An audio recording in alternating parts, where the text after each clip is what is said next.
Welcome to One Man's Tracks. This is another episode of a segment I call Goodwill Dumping, where me, Will, goes over some albums I picked up at the thrift shop, and they just aren't connecting with me the way the bands wanted them to, and so I figured why not just give them back to where they came from for somebody else to get a nice cheap thrill out of that will certainly get more enjoyment out of them than I did. These are a couple of bands that I've tried out a couple of albums for, and I'll be going over some highlights from them, talking about maybe why I like and why I don't like them, and giving them back to the goodwill. So let's get started with the band live and their debut album, Mental Jewelry, coming out in 1991. It's really the vocal performance from Ed Kowalczyk that is the largest hurdle for me to get over in terms of enjoying this album. It's just not for me, I guess.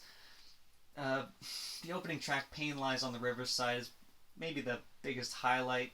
It's got a good energy, a great bass line, and the following, I guess, Operation Spirit, The Tyranny of Tradition, has even better build and a better chorus. But after that, I don't really enjoy most of the tracks beyond the bass on Waterboy, and I guess the closing track, 10,000 Years, Pieces Now, is alright, a bit corny. I do appreciate the lyrical content on this album. I think it's well written, but the delivery, both vocally and instrumentally, just feels bland in my opinion.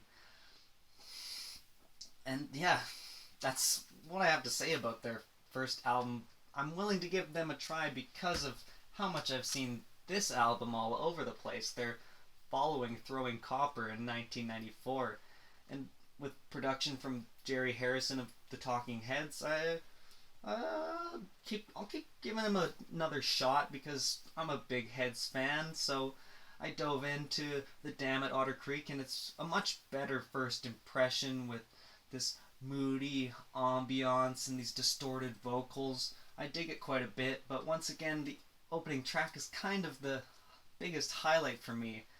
Sure, there's definitely better tracks on this one. Selling the Dream's okay. I Alone and Iris have another good, energetic feeling to them. A little bit one-dimensional, but I honestly think they're all better than Lightning Crashes, which somehow spent 10 weeks at number one on the rock charts in the States. All Over You, Shit Town, pretty decent cuts, but once again, that one-dimensional feeling is kind of driving me to not really enjoy a lot of this. It's almost a post-grunge sound before grunge was even dead, which is kind of interesting, I guess.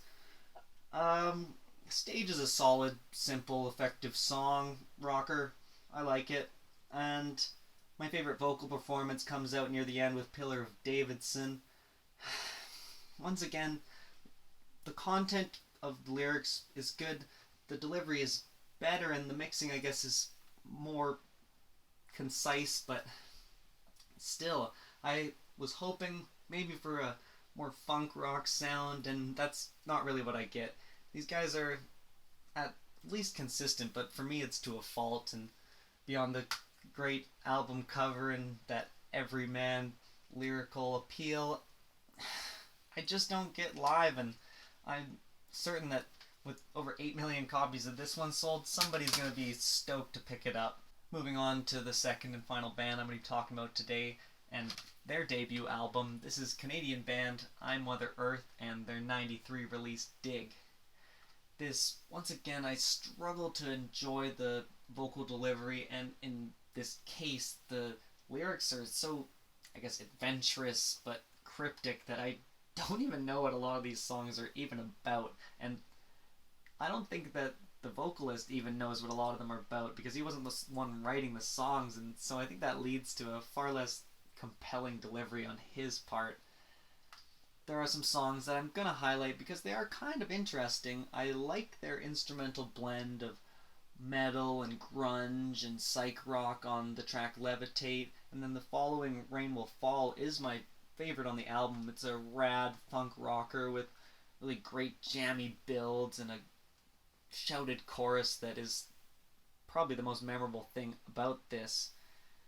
I get a little tired, it drifts off, it's a jammy kind of muddy mess of sound until the groove comes back a little bit on Lost My America and No One, but yeah, once again, I just kind of get a little sleepy, wish that they didn't try to overcomplicate it with any vocals or lyrics at all. I think it would have been a more enjoyable instrumental jam record than it is to me right now, but maybe I'm just not smart enough or a good enough rock fan to understand what they're getting at.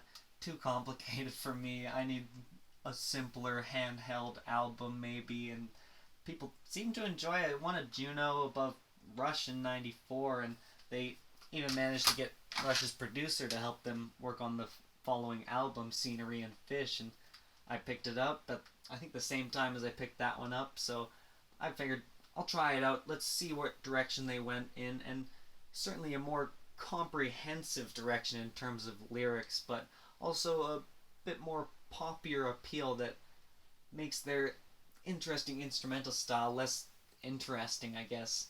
It's got their signature song on it, though.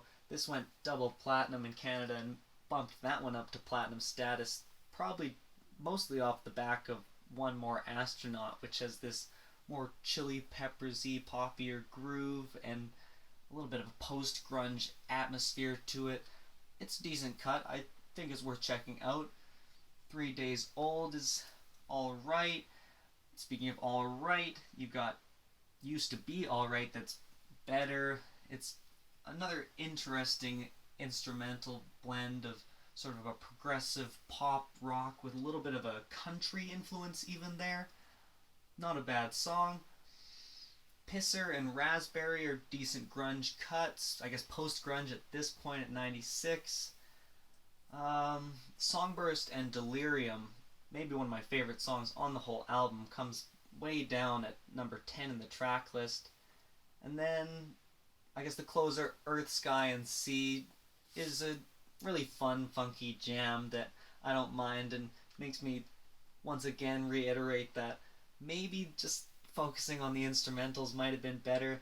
The narratives here are way more approachable, but that poppier kind of even more drugged out writing doesn't really do it for me here either. And so I'm sending these I Mother Earth albums back along with those live albums, and I would be super interested what you guys think of. I believe they got a new singer, Burn, for their following 2 records, and maybe those are something I'd enjoy more, and maybe one of their other 8 albums from live that I didn't check out yet are more up my alley based off of my complaints about these and other stuff I enjoy over here. But in the meantime, just let me know your thoughts on these bands, complain about my complaints, and I'll see you guys next time. Like the video, subscribe for more random thrift shop albums. You got some playlists and videos over here. Subscribe right here just so you accidentally click on it when you're trying to pause the video. Take care, guys, and I'll see you soon.